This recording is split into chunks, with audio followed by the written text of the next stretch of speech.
Welcome to Be Less Stupid, the show for liberal politics, muckraking, investigation, science, fact, and funny. I'm your host, Jon Hotchkiss. On today's show, why Trump voters have so many derogatory nicknames for liberals. The words I'm referring to, of course, are cuck, snowflake, libtard, f***tard, social justice warrior, feminazi, socialist, those.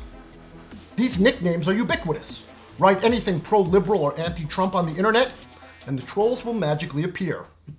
You can hear this litany of derogatory words at any pro-Trump event, on talk radio, and James Woods has them all tattooed on his nutsack, which I'm being told is impossible to unsee. Before we talk about why Trump's voters are so aggressive, it will help to understand the psychology behind the words found in the Trump Trolls Dictionary. And by the way, that is the very first time that Trump and a book have been used in the same sentence.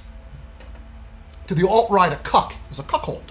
A man so weak that the only way he gets pleasure is to watch his wife have sex with another man, a man more masculine than he is. Many Trump voters fear being emasculated, so they project that fear onto those that they disagree with politically.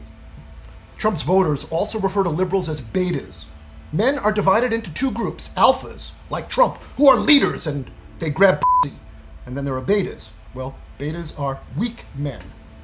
Lots of Trump's male voters are obsessed with masculinity, and they sneer at even the whisper of feminization. Feminization is a sign of weakness. A snowflake is a liberal who gets so hysterically triggered by political rhetoric that they melt. So, what's the point of the nicknames? Well, the psychological effect is that of dehumanizing liberals. You see, psychologically speaking, it's just easier to be cruel to a thing that doesn't have feelings than an actual person. And the thing that has allowed this cruelty and hostility to flourish is, well, the internet. Plus, on the internet, there is virtually no fear of reprisal or retaliation.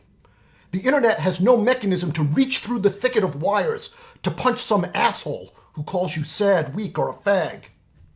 You see, anonymity heightens the dehumanizing of your political opponents, and worse, it makes people more aggressive. It's been demonstrated time and time again in numerous scientific studies.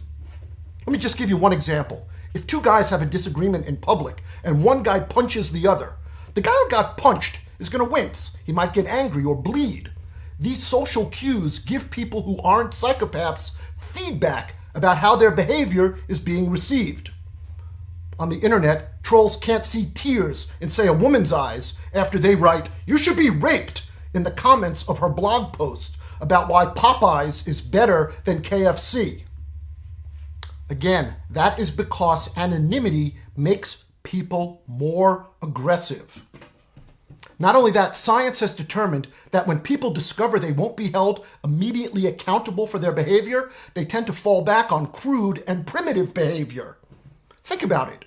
When you're in your car and some jerk cuts you off, you don't roll down the window to explain how his dangerous driving will affect you. You shout and give him the finger, right? In the car, not only are you protected by 2 tons of steel, but like the computer, you're also pretty anonymous. You see, in real life, most humans tend to behave within the boundaries of certain norms based on the situation they're in. For example, people tend not to shout shithole at a funeral, well, with Trump being the likely exception. However, the internet is totally different. There's lots of research to suggest if the first commenter on a video writes, "Sad triggered libtard, what a cuck," it now gives permission to everyone who follows to be just as offensive. In the real world, friends, family, neighbors, authority figures, police tend to monitor one another's behavior, and most people tend to behave in a way that doesn't cause too much friction. However, on the internet, there are no gatekeepers, there are no watchdogs, there's no authority or social pressure to discourage anyone from telling a total stranger to use their liberal tears as lube and to get f***ed. Okay, that is it for this episode of Be Less Stupid. I want to thank you all for watching. Please be sure and subscribe. Also, you can support my work by ordering a Be Less Stupid t-shirt from our website. Wear it to show your solidarity with like-minded liberals who care about science, fact, equality, and justice for all. For Be Less Stupid, I'm the host, Jon Hotchkiss. I will see you next time. Thank you all very much for watching.